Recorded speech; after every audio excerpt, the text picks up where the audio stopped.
I'm obliged to take the floor to respond to some comments. The representative of Israel perhaps did not listen attentively to all council members and other speakers in today's debate. And in our view, it is unacceptable, indeed ludicrous, for an aggressor, an occupier, a serial violator of UN Charter and international law, that is Israel, to abuse this chamber and disrespect the sanctity of this council. And this is not the first time. And by pointing fingers on others, baseless assertions primarily aimed at masking its own illegal actions and violations of international law. President, but that's not at all surprising. It is an occupier that does not listen to anyone, that does not pay heed to any advice, even from its friends, if there are any left,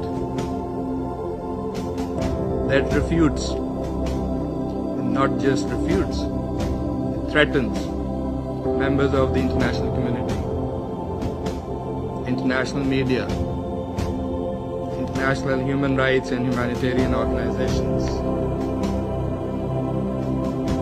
doesn't listen to the ICJ or the ICC, and threatens the UN and its senior officials.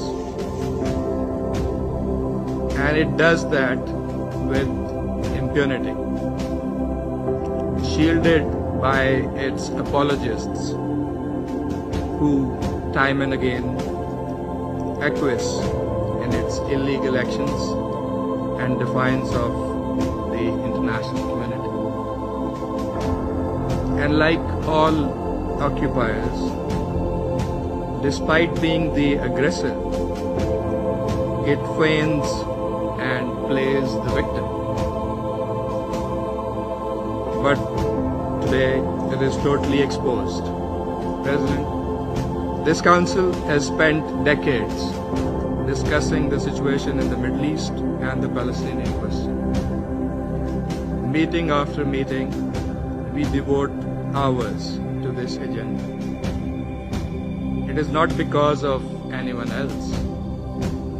It is because of Israel that refuses to vacate its illegal occupation, and that blatantly violates the resolutions of this council. It's because of that we have these discussions. Israel also chose to refer to an unrelated incident and make misleading remarks regarding Pakistan in an effort to justify its own illegal actions and violations of international law. Pakistan's position on that incident has been clearly stated and is publicly available. The international community is well aware of Pakistan's frontline role and sacrifices in the international community's fight against terrorism. The entire world, including our partners, acknowledge that Al-Qaeda was largely decimated due to Pakistan's counterterrorism efforts. And we remain committed in this global, collective endeavor.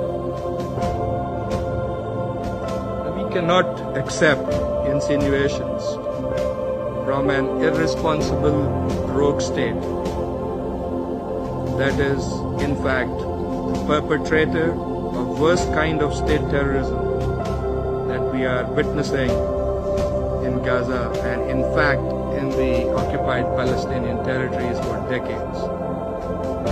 and we reject any false analogy, as has also been done by Qatar.